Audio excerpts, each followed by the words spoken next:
नमस्कार बच्चों, स्वागत है आप लोगों का हमारे YouTube चैनल में। तो आज की इस वीडियो में हम लोग पढ़ने जा रहे हैं हिंदी का पाठ 12, जिसका नाम क्या है, जादुई अंगूठी। तो यहाँ पर एक कहानी दी गई है। तो इस कहानी के माध्यम से कहानीकार ने अंधविश्वास की निरर्थकता एवं मेहनत की महत्ता को दर्शाया है। यानी अंधविश्वास मतलब क्या, जैसे हम किसी जादुई चीज़ पे विश्वास कर लेते हैं कि अगर हमने उसको ले लिया, जैसे यहाँ पर जादुई अंगूठी की बात की गई है, ठीक है। तो ये लड़का जो रहता है ना, इसको ऐसा लगता है कि वो जादुई अंगूठी अगर मुझे मिल जाएगी तो मैं हर चीज़ में आगे हो जाऊंगा, ठीक है। तो यहाँ पे जो कहानीकार है उन्होंने इसकी निरर्थकता को बताया। यानी अंधविश्वास जो है इसकी निरर्थकता, यानी वो सार्थक नहीं होता है, वो झूठ मूठ का, ऐसे अंधविश्वास हम लोग करते हैं ना, किसी झूठ मूठ की चीज़ पे विश्वास कर लेते हैं, वो फालतू है, एकदम बेकार है, ठीक है। और उन्होंने मेहनत की महत्ता, मतलब जो हम परिश्रम करते हैं उसके महत्व को यहाँ पे दर्शाया है, ठीक है। तो चलिए इस पाठ को पढ़ना शुरू करते हैं। तो यहाँ पे क्या बोला जा रहा है कि चंदन एक खिलाड़ी और मस्त मौला किस्म का लड़का था। यहाँ पे चंदन नाम के लड़के की बात की जा रही है। तो वो क्या था, एक खिलाड़ी और मस्त मौला। मस्त मौला मतलब क्या, वो मगन रहने वाला, हमेशा अपने में ही मगन रहने वाला लड़का था। पूरे दिन सतरंगी तितलियों के पीछे पीछे भागता रहता था। और वो क्या करता था, सारा दिन सतरंगी तितलियों के पीछे वो भागता रहता था। कभी किसी बाग में चोरी से घुस जाता और रखवाली की आंख बचाकर फूल चुरा लाता। इस तरह के कामों में उसे बड़ा आनंद आता। पिताजी उसे पढ़ने के लिए कह कहकर थक जाते, पर उसके कान पर जूं तक नहीं रेंगती थी। मतलब वो दिन भर इधर से उधर घूमता रहता था और कभी चोरी चुपके बाग में घुस जाता था, वहाँ से फूल तोड़ करके लेकर के आता था, फूल चुरा करके, ठीक है। जो रखवाले रहते थे वो भी इसको देख नहीं पाते थे। मतलब ये बड़ा ही शरारती था। इसके पिताजी जो थे ये इससे कह के थक जाते थे कि पढ़ ले, लेकिन फिर भी इसको कोई भी असर नहीं होता था। कान पे जूं रेंगना मतलब क्या होता है, कान पे जूं तक नहीं रेंगना, इसका मतलब होता है कि कोई भी असर ना होना। मतलब पिताजी तो कहते थे कि पढ़ लो, लेकिन इसको कोई भी असर नहीं होता था। मतलब ये मस्ती में ही रहता था, अपनी ही मस्ती में रहता था। इसको इधर उधर घूमने, चोरी चुपके बाग में जाने और फूल तोड़ कर लाने में, चुरा कर लाने में इसको बड़ा आनंद आता था। तितलियों के पीछे भागने में इसको बड़ा मज़ा आता था, ठीक है। तो ये ऐसा लड़का था। कौन था, यहाँ पे किसकी बात की जा रही है, तो चंदन की बात की जा रही है, ठीक है। अभी आगे देखना, उसका दिमाग नित नई शैतानी करने के तरीके सोचता रहता। कई बच्चे ऐसे होते हैं ना, बड़े ही शैतान होते हैं, ठीक है। उनको आप काम की चीज़ बोलोगे ना तो नहीं करेंगे, उनका दिमाग अलग ही खुरापाती करने में रहता है। वैसे ये चंदन भी था।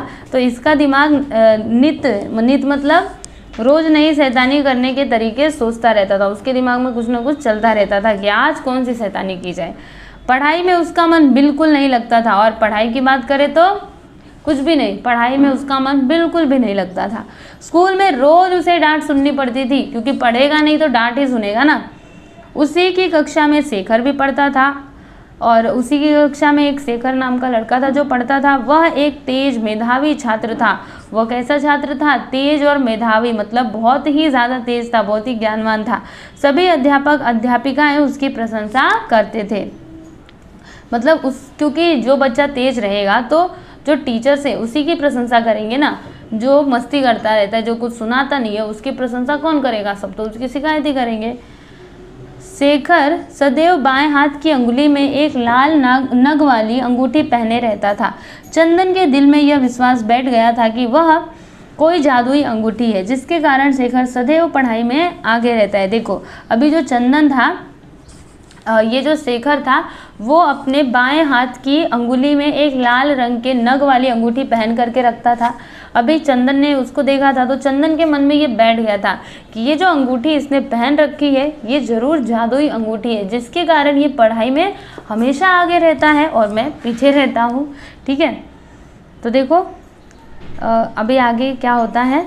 चंदन दिन रात यही मंसूबे बनाता कि किसी तरह उसे भी कोई ऐसी ही जादुई अंगूठी मिल जाए तो वह शेखर को हर चीज़ में पिछाड़ दे। देखो, अभी ये जो चंदन था इसके मन में बैठ गया था कि इसने तो जादुई अंगूठी पहनी है, ठीक है। तो चंदन जो था वो दिन रात यही सोचता रहता, उसके दिमाग में यही चलता रहता कि कैसे भी करके मुझे जादुई अंगूठी मिल जाए, जिससे मैं शेखर को हरा पाऊंगा। जो शेखर इतना आगे बढ़ रहा है, मैं इससे भी आगे बढ़ करके दिखाऊंगा, बस मुझे ये जादुई अंगूठी मिल जाए। सोचो, इसके मन में ना ये एक मतलब एक विश्वास हो गया है कि वो जादुई अंगूठी है, लेकिन सचमुच में वो कुछ भी जादुई अंगूठी रहती नहीं है, वो तो एक नॉर्मल सी अंगूठी रहती है। ठीक है, अभी देखो आगे क्या होता है। स्कूल की फुटबॉल टीम का चयन होने वाला था। फुटबॉल चंदन का प्रिय खेल था, अतः उसकी चिंता बढ़ती जा रही थी। अंत में उसने शेखर से यह पता लगाने का फैसला किया कि उसे वह जादुई अंगूठी कहाँ से मिली। अभी देखो बच्चों, जो स्कूल था उसकी फुटबॉल टीम का चयन होने वाला था, यानी चूज़ करने वाले थे कि किस खिलाड़ी को फुटबॉल के लिए फुटबॉल में खिलाना है। ठीक है, तो उसका चयन होने वाला था और फुटबॉल चंदन का बहुत ही प्रिय खेल था, मतलब उसको फुटबॉल बहुत पसंद था। ठीक है, तो अतः उसकी चिंता बढ़ती जा रही थी, मतलब वो एकदम टेंशन में आ रहा था कि पता नहीं मेरा सिलेक्शन होगा कि नहीं होगा।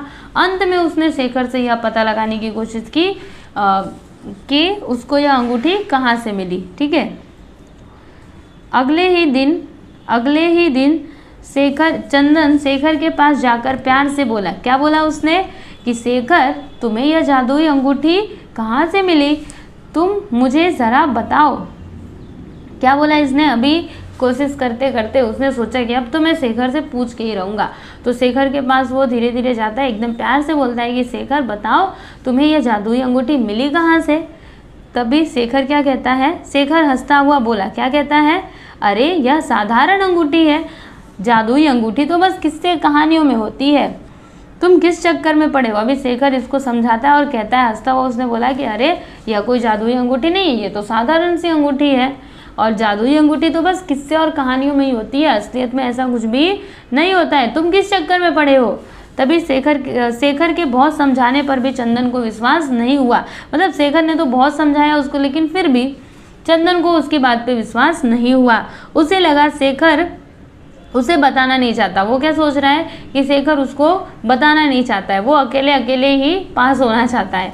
ठीक है, उन दोनों की बात पास खड़ा पवन ध्यान से सुन रहा था। उन दोनों की जो बात थी ना, पास में ही खड़ा पवन था जो उन दोनों की बात सुन रहा था। उसे चंदन को मूर्ख बनाने का अच्छा मौका मिला, यानी है ना, दो लोगों के झगड़े में तीसरा फायदा उठा लेता है। तो ऐसा ही हुआ, ये दोनों आपस में बात कर रहे थे, तभी पवन ने सुन लिया। अभी पवन को एक मौका मिल गया चंदन को मूर्ख बनाने का, बेवकूफ़ बनाने का। ठीक है, चंदन उसे कई बार परेशान कर चुका था। वह पास आकर बोला, चंदन, मैं एक बाबा जी को जानता हूँ, तुम चाहो तो मैं तुम्हें उनसे मिलवा सकता हूँ। देखो अभी ये जो पवन है वो आकर के क्या कहता है, क्योंकि चंदन ने पहले इसको बहुत परेशान किया था, इसीलिए ये भी अपना बदला लेना चाहता था। तो इसने आकर के बोला कि चंदन, मैं एक बाबा जी को जानता हूँ जो तुमको जादुई अंगूठी दे सकते हैं, अगर तुम चाहो तो मैं उनसे तुमको मिलवा सकता हूँ। तभी चंदन क्या कहता है, देखो चंदन की आंखें खुशी से चमक उठी, परंतु शेखर ने पूछा, अगर तुम जानते हो तो तुमने अपने लिए क्यों नहीं खरीदी जादुई अंगूठी। देखो चंदन तो एकदम खुश हो गया कि अब मुझे जादुई अंगूठी मिल जाएगी। तभी शेखर ने पवन से पूछा कि अगर तुम जानते हो वो जो बाबा जी हैं, अगर तुम उनको जानते हो तो तुमने वो अंगूठी क्यों नहीं ली, है ना, सही बात है ना, पहले तुम पहनो फिर बाद में इसको दिलवाना, ऐसा शेखर ने उससे पूछा। तो पवन जल्दी से कहता है, क्या कहता है, वह अंगूठी महंगी है। क्या बोला इसने? वह अंगूठी क्या है, महंगी है, मेरे पास इतने पैसे नहीं है, अगर चंदन के पास है तो उसे लेने दो, तुम्हें क्या परेशानी है। क्या बोला इसने कि मेरे पास वो उतने पैसे नहीं थे क्योंकि वो महंगी थी, अभी चंदन के पास अगर पैसे हैं तो उसको लेने दो ना, तुम्हें क्या जा रहा है, तुम्हें क्या परेशानी है, इसको लेने दो। अभी देखो शेखर के लाख समझाने पर भी चंदन पवन के साथ चल दिया और घर जाकर अपने गुल्लक के सारे पैसे निकाल लाया। पूरे 100 रुपये थे। उसे लेकर वह सड़क के किनारे बैठे एक आदमी के पास पहुंचा। वह एक बड़े कागज के टुकड़े पर अनेक नगीने और अंगूठियां रखे हुए था। दोनों उसके पास जाकर अंगूठी देखने लगे। देखो क्या होता है ना कि जो शेखर था उसने तो बहुत समझाया, लाख समझाया, लेकिन चंदन ने इसकी एक बात नहीं मानी। वो घर पे गया, अपनी गुल्लक तोड़ी और सभी जो पैसे थे उसको इकट्ठा किया, लगभग 100 रुपये थे, और उसने क्या किया, वो लोग सड़क के किनारे आए। सड़क के किनारे एक व्यक्ति बैठा हुआ था जिसने अलग अलग तरीके की अंगूठियाँ रखी थी। तो उसके पास वो लोग आते हैं और वो अंगूठी वो लोग देखने लगते हैं। पवन ने एक अंगूठी उठाकर दिखाई, देखो ये कितनी चमक रही है, यही ले चलो, बहुत सुंदर है। फिर पवन ने एक अंगूठी उठाई और कहता है कि देखो ये कितनी सुंदर है, चलो चलो यही ले चलो। चंदन सिर हिलाते हुए बोला, यह जादुई नहीं है। मतलब ये खुद से ही डिसाइड कर रहे हैं कि जादुई कौन सी है, जादुई नहीं है, जादुई अंगूठी कौन सी नहीं है। ठीक है, तो चंदन ने सिर हिलाते हुए बोला, क्या कहता है कि यह जादुई अंगूठी नहीं है। तो तुम्हें कैसे पता चला? पवन, इनके नगीनों के रंग देख रहे हो, कोई भी लाल नहीं है। देखो तभी ना ये जो पवन था इसने पूछा कि तुम्हें कैसे पता चला कि ये जादुई अंगूठी नहीं है। तभी चंदन कहता है कि तुम इसके नगीनों के, मतलब वो जो नग हैं इसके रंग देख रहे हो, ये लाल नहीं है। जिस अंगूठी के नग के रंग लाल होंगे वही होगी जादुई अंगूठी, क्योंकि शेखर ने ऐसी ही पहनी थी ना। ठीक है, चलो अभी आगे देखो। अंगूठी वाला, देखो यहाँ पे अंगूठी वाला आदमी बेच रहा है और ये लोग अंगूठी खरीदने के लिए गए हैं। अंगूठी वाला आदमी ध्यान से दोनों की बातें सुन रहा था। बोला, तुम्हें क्या जादुई अंगूठी चाहिए? मतलब जो अंगूठी बेचने वाला था वो इन दोनों की बातें बड़ी ध्यान से सुन रहा था। उसने पूछा, तुम लोगों को जादुई अंगूठी चाहिए? तो हाँ, दोनों एक साथ बोल उठे। फिर दोनों ने एक साथ बोला, हाँ हमको जादुई अंगूठी चाहिए। अपने झोले से उसने एक गुलाबी नगीने की अंगूठी निकाली और बोला, यह है जादुई अंगूठी, रंग से कुछ नहीं होता, लेकिन बेटा यह पूरे 200 रुपये की है। क्या बोला इसने? उसने तुरंत अपने झोले से उसको निकाला, एक अंगूठी निकाली गुलाबी रंग के नगीने वाली, और उसने इन लोगों को दिया और कहा कि बेटा रंग से कुछ नहीं होता, ये जादुई अंगूठी ही है। ठीक है, लेकिन ये थोड़ी महंगी है, ये 200 रुपये की है। मेरे पास तो केवल 100 रुपये हैं। चंदन सिर झुकाकर बोला। वह बहुत निराश हो गया था। क्या बोला इसने? जब इसने बोला ना 200 की है, तो चंदन तो निराश हो चुका था। क्यों? क्योंकि इसके पास तो 100 रुपये ही थे। इसने बोला मेरे पास तो 100 रुपये ही हैं, और यह बोल करके वो बेचारा निराश हो गया था। उस पर दया दिखाते हुए वो आदमी बोला, ठीक है तुम्हें 100 रुपये में ही दे देता हूँ, ले जाओ। फिर ये जो बेचने वाला था अंगूठी, उसने ना इसके ऊपर दया दिखाते हुए कहा, ठीक है चलो तुमको 100 रुपये में ही दे देता हूँ, ले जाओ इसको। फिर चंदन की खुशी का कोई ठिकाना नहीं था। यानी चंदन तो अब बहुत खुश था कि अब मुझे जादुई अंगूठी मिल चुकी है, अब तो मैं पढ़ाई में भी आगे रहूँगा, फुटबॉल में भी आगे रहूँगा, सब चीज़ में मैं आगे रहूँगा। ठीक है, अगले दिन स्कूल की फुटबॉल टीम का चयन होना था और अगले दिन जो फुटबॉल टीम थी उसका सिलेक्शन होना था। चंदन खुशी खुशी अपनी अंगूठी पहनकर अपनी साइकिल पर सवार होकर स्कूल की ओर चल दिया। अब चंदन बड़ा खुश था, अंगूठी पहनी थी उसने। ठीक है, तो अंगूठी पहनकर साइकिल पर सवार हो गया, अपने स्कूल की तरफ वो चल दिया। अपनी धुन में वही टीम के कैप्टन बनने का सपना देखता चला जा रहा था कि उसकी साइकिल एक पत्थर पर चढ़ गई। वह साइकिल समेत गिर पड़ा। उसे काफ़ी चोट आई थी। एक राहगीर उसे उठाकर अस्पताल ले गया। उसके एक पैर पर प्लास्टर चढ़ाना पड़ा। वह आश्चर्यचकित सा अपनी जादुई अंगूठी को देख रहा था। कैप्टन बनना तो दूर की बात, वह तो चयन प्रक्रिया में भी शामिल नहीं हो सका था। मतलब वो अपनी धुन में चला जा रहा था साइकिल चलाते हुए। वो सोच रहा था कि मैं क्या बनूंगा, टीम का कैप्टन बनूंगा, कप्तान बनूंगा। लेकिन क्या होता है कि रास्ते में उसकी जो साइकिल थी वो एक पत्थर पे चढ़ गई और वो साइकिल समेत नीचे गिर गया।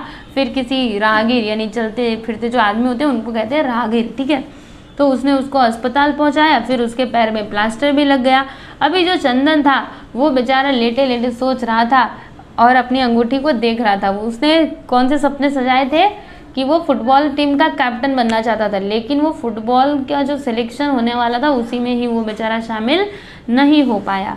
ठीक है, शेखर उसे देखने आया। फिर शेखर उसको देखने के लिए आता है। चंदन ने उससे विनती की कि वह उसे जादुई अंगूठी का पता बता दे। मतलब अभी भी इसको भरोसा है कि शेखर के पास जादुई अंगूठी है। ठीक है, तो फिर उसने विनती की कि प्लीज़ मुझे जादुई अंगूठी का पता बता दो, तुमने ये जादुई अंगूठी कहाँ से पाई है। तो शेखर उसे बहुत देर तक समझाता रहा। शेखर ने उसे बहुत समझाया।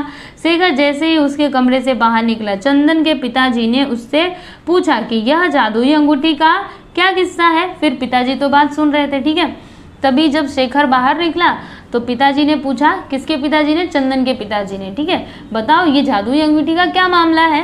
ठीक है, तो थोड़ी देर बाद चंदन की माँ पूरी बात जानकर उन्होंने एक योजना बनाई।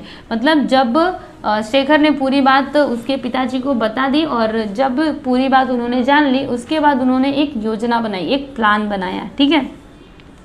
थोड़ी देर बाद चंदन की माँ की ओर देखकर बोले, कई दिनों से सोच रहा हूँ कि चंदन के लिए जादुई अंगूठी खरीद दूँ।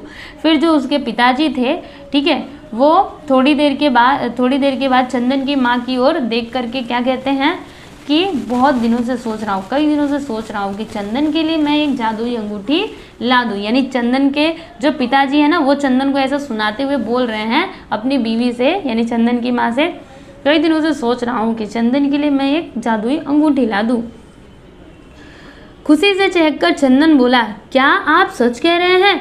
माँ ने बातचीत में ही काटी, अरे वह तो बहुत महंगी है, 1000 रुपये की है। मतलब ये सभी प्लान के मुताबिक बोल रहे हैं, यानी पहले से ये सेट करके इन्होंने रखा है कि किसको क्या बोलना है। मतलब सब जन मिलकर के चंदन को बेवकूफ़ बना रहे हैं। ठीक है। तो खुशी से चंदन कहता है कि क्या आप सच कह रहे हैं? सच में आप मेरे लिए जादुई अंगूठी लाएंगे? बड़ा ही खुश हुआ ये तो। फिर माँ ने बीच में ही बात काटी और कहा कि ये तो बड़ी महंगी होती है, 1000 रुपये की है। पैसे की कोई बात नहीं है, अंगूठी तो मैं खरीद दूंगा, लेकिन समस्या उसे पहनने की शर्त है। देखो यहाँ पे जो पिताजी हैं उन्होंने बोला, ठीक है पैसे की कोई बात नहीं है, मैं तो उसको खरीद दूंगा, लेकिन जो पहनने वाला होता है ना, मतलब जो भी उसको पहनता है उसके ऊपर कुछ शर्तें होती है, कुछ कंडीशंस होते हैं। ठीक है। चंदन जल्दी से बोल पड़ा, पिताजी जादुई अंगूठी पहनने की हर शर्त में मानने को तैयार हूँ। क्या कहता है कि पिताजी जादुई अंगूठी पहनने के लिए मैं हर शर्त मानने को तैयार हूँ, आप बताइए तो शर्त क्या है? तभी पिताजी कहते हैं, बेटा उस अंगूठी को पहनने वाले को सभी काम समय पर करने पड़ते हैं। देखो अभी इसको सबक ये लोग सिखाएंगे। हमेशा सच बोलना पड़ता है, खेलने का काम, खेलने का समय, पढ़ने का समय, सब कुछ नियम से बन जाता है। पता नहीं इतना कड़ा नियम तुम पालन कर पाओगे या नहीं। ऐसा न करने पर उस अंगूठी की जादुई ताकत खत्म हो जाती है। क्या कह रहे हैं ये पिताजी कि सुनो बेटा, उस अंगूठी को पहनने वाले को सभी काम समय पर करने पड़ते हैं। मतलब जो भी काम उसको करना है एकदम टाइम से करना है, और पढ़ने का समय निश्चित होना चाहिए और खेलने का समय निश्चित होना चाहिए, झूठ नहीं बोलना है, सबकी बात माननी है, बड़ा कड़ा नियम है। ठीक है। तो जो इस नियम का पालन करेगा वही इस अंगूठी को पहन सकता है, और अगर वो नियम का पालन नहीं करता है तो उस अंगूठी की जादुई जो ताकत है वो ख़त्म हो जाएगी, फिर उसका कुछ भी असर नहीं रह जाएगा। ठीक है। तभी चंदन कहता है, मैं वादा करता हूँ पिताजी, आपका विश्वास नहीं तोड़ूंगा। इसने बोला कि हाँ मैं आपसे प्रॉमिस करता हूँ कि आपका विश्वास नहीं तोड़ूंगा। पिताजी ने उसे अंगूठी ला दी। लाल रंग की चमचमाती हुई अंगूठी पाकर चंदन की खुशी का तो ठिकाना नहीं था, परंतु उसे अपना वादा भी याद रहा। यानी पिताजी ने उसको अंगूठी ला करके दे दी, लाल रंग की चमचमाती हुई अंगूठी। ठीक है। तो वो देखने के बाद चंदन की खुशी का तो ठिकाना नहीं रहा, वो तो बड़ा ही खुश हुआ। ठीक है। लेकिन साथ ही साथ उसको अपना वादा भी याद था कि जो इसको पहनेगा उसको समय पे सब काम करना है, सबकी बात माननी है, टाइम से पढ़ना है, टाइम से खेलना है। ठीक है। उसको अपने पिताजी से किया हुआ वादा याद था, तो इसीलिए उसने पढ़ना शुरू किया। उसका सब काम पूरा हो गया, साथ ही उसका पढ़ाई में मन भी लगने लगा। वह मुग्ध भाव से अपनी जादुई अंगूठी को देखता और अपने अंदर आ रहे परिवर्तन को महसूस करता। यानी वो जादुई अंगूठी को बड़े ही प्रेम से देखता। ठीक है। जैसे हमको कोई चीज़ बहुत प्रिय होती है तो उसको हम कैसे देखते हैं, उसी तरीके से वो देखता, और जो उसके अंदर परिवर्तन आ रहे थे क्योंकि उसने पढ़ना शुरू कर दिया था, टाइम से सब काम करने लगा था, तो उसके सभी काम अभी पूरे रहने लगे थे। ठीक है। तो उसके अंदर ये जो परिवर्तन आ रहे थे इनको वो महसूस भी कर रहा था। उसे लगता वह धीरे धीरे शेखर जैसा होता जा रहा है, और उसको ऐसा लग रहा था कि वो धीरे धीरे शेखर की तरह बन रहा है, एकदम तेज और होशियार, उसकी कमियां दूर भाग रही हैं। धीरे धीरे वह पुनः स्कूल जाने लगा, और फिर धीरे धीरे उसका पैर भी ठीक हो गया, वो स्कूल जाने लगा। अब वह कक्षा में प्रश्नों के उत्तर देता, अध्यापकगण उसकी प्रशंसा करते, शेखर के प्रति उसके मन का मैल धुल चुका था।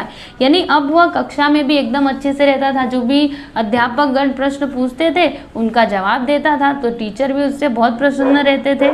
ठीक है, और जो शेखर से वो पहले गुस्सा था कि शेखर उसको अंगूठी के बारे में नहीं बता रहा है, ठीक है, तो उससे वो थोड़ा सा गुस्सा था, लेकिन वो भी अब गुस्सा उसका मिट चुका था।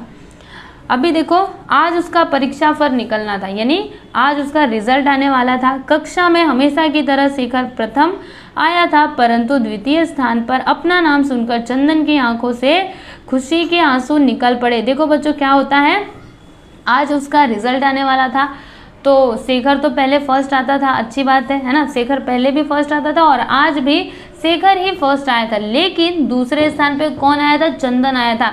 तो जब चंदन ने ऐसा सुना कि वो सेकंड आया है, तब तो उसकी खुशी का ठिकाना नहीं रहा। वो इतना खुश हुआ कि उसकी आंखों से आंसू निकल पड़े। हमेशा किसी तरह से पास होने वाला वह कक्षा में पोजीशन ले आएगा, कौन कल्पना कर सकता था और कौन सोच सकता था कि जो बड़ी ही मुश्किल से पास होता था घसीटते मतलब उसको टीचर एक एक दो मार्क्स बढ़ा करके दे करके उसको पास करवाते थे, आज वो पोजीशन पे आया, सेकंड आया, कौन इसकी कल्पना कर सकता था। खुशी से उछलता हुआ चंदन घर पहुंचा तो उसके माता पिता बेसब्री से उसकी प्रतीक्षा कर रहे थे। यानी चंदन एकदम खुशी से झूमता हुआ अपने घर पे पहुंचा, उसके माता पिता उसका बेसब्री से इंतजार कर रहे थे चंदन का। अपना परीक्षा फल पिताजी को देकर चंदन बोला, पिताजी यह देखिए इस जादुई अंगूठी का कमाल, आपके रुपए बर्बाद नहीं गए, मैं कक्षा में द्वितीय आया हूँ। इसने अपना परीक्षा फल पिताजी को दिया और कह रहा है कि पिताजी ये देखिए जादुई अंगूठी का कमाल, मैंने आपके पैसे बर्बाद नहीं किए, मतलब जादुई अंगूठी खरीदने के लिए आपने जो इतना पैसा लगाया वो मैंने बर्बाद नहीं होने दिया, देखिए मैं कक्षा में द्वितीय आया हूँ। पिताजी ने उठकर उसको गले से लगा लिया और कहा, क्या कहते हैं कि बेटा जादू इस अंगूठी में नहीं था, जादू तो था तेरी मेहनत में। पिताजी ने क्या बोला कि बेटा जादू इस अंगूठी में नहीं था, तो जादू तेरी मेहनत में था, तुम्हारी मेहनत का जादू ही आज रंग लाया है। क्या आश्चर्य से चंदन बोला। पिताजी बोल रहे हैं कि तुमने ये जो मेहनत किया ना, उसी का जादू था, उसी की जादू की वजह से आज तुम द्वितीय आए हो। तभी चंदन कहता है क्या, इसने आश्चर्य से ऐसा पूछा। ठीक है, तभी वहाँ पर तब तक शेखर भी वहाँ पर आ गया था। शेखर कहता है कि हाँ चंदन, यह अंगूठी तो सिर्फ 1 रुपए की है, तुम्हारे पिताजी के कहने पर मैंने ही इसे लाकर दी थी। फिर शेखर सब सही बात बता देता है कि ये अंगूठी तो सिर्फ 1 रुपए की है, तुम्हारे पिताजी ने कहा था तो मैंने ये अंगूठी इनको ला करके दे दी थी। अब चंदन को सारी बात समझ में आ गई थी, उसका आत्मविश्वास जग गया था। उस मुस्कुराकर बोला, पिताजी आपने तो मुझे जादुई अंगूठी के बजाय मेहनत का जादुई खजाना दे दिया। चारों के चेहरे पर खुशी की मुस्कान खिल उठी। देखो अभी जो चंदन है उसको सारी बात समझ में आ गई कि इन लोगों ने मुझे, मतलब मैं जो जादुई अंगूठी के पीछे पड़ा हुआ था तो इन लोगों ने मुझे जादुई अंगूठी ला करके दी, लेकिन वो सचमुच की जादुई नहीं थी, वो तो एकदम नकली थी। ठीक है, तो इसको सारी बात समझ में आ गई थी और उसका आत्मविश्वास, मतलब अपने ऊपर विश्वास और भी क्या हो गया, दृढ़ हो गया, जग गया था। यानी अगर इंसान चाहे तो वो कुछ भी कर सकता है, उसको किसी जादुई अंगूठी के पीछे भागने की कोई भी ज़रूरत नहीं है। ठीक है, वह मुस्कुरा करके कहता है, क्या कहता है कि पिताजी आपने तो मुझे जादुई अंगूठी की बजाय, मतलब आपने तो मुझे जादुई अंगूठी की बजाय क्या दिया है, मेहनत का जादुई खजाना दे दिया है ना। क्योंकि जादुई अंगूठी पहनने वाले के लिए शर्त क्या थी, उसको मेहनत करके पढ़ाई करनी है, सब काम समय से करना है। तो अगर हम मेहनत करके पढ़ाई करेंगे, सब काम समय से करेंगे, तब हम एग्ज़ाम में फर्स्ट तो आएंगे ही ना, फर्स्ट या फिर सेकेंड पोजीशन पे तो आएंगे, ज़रूर आएंगे। अगर हम मेहनत करेंगे तो ज़रूर आएंगे, इसमें जादुई अंगूठी की क्या ज़रूरत है ना। तो चारों के चेहरे पर खुशी की मुस्कान खिल उठी और सभी लोग हंसने लगे एकदम मुस्कुरा करके। ठीक है, सब लोग खुश थे। तो बच्चों ये था आपका पाठ। तो इससे आप लोगों को क्या सीखने को मिला कि अगर इंसान चाहे तो वो कुछ भी कर सकता है, और अगर आपका मनोबल जो है वो पहले से ही टूट गया कि हम तो कुछ कर ही नहीं सकते, हमारे पास ये होता तभी हम ये कर पाएंगे, तब तो आप कुछ नहीं कर सकते। इसीलिए आप लोगों को खुद के ऊपर भरोसा रखना चाहिए, नहीं आपके अंदर आत्मविश्वास होना चाहिए कि हम कर सकते हैं, जरूर कर सकते हैं। ठीक है, चलो अभी नए शब्द देख लेते हैं। तो मेधावी मतलब क्या होता है बच्चों, बुद्धिमान, तेजवान।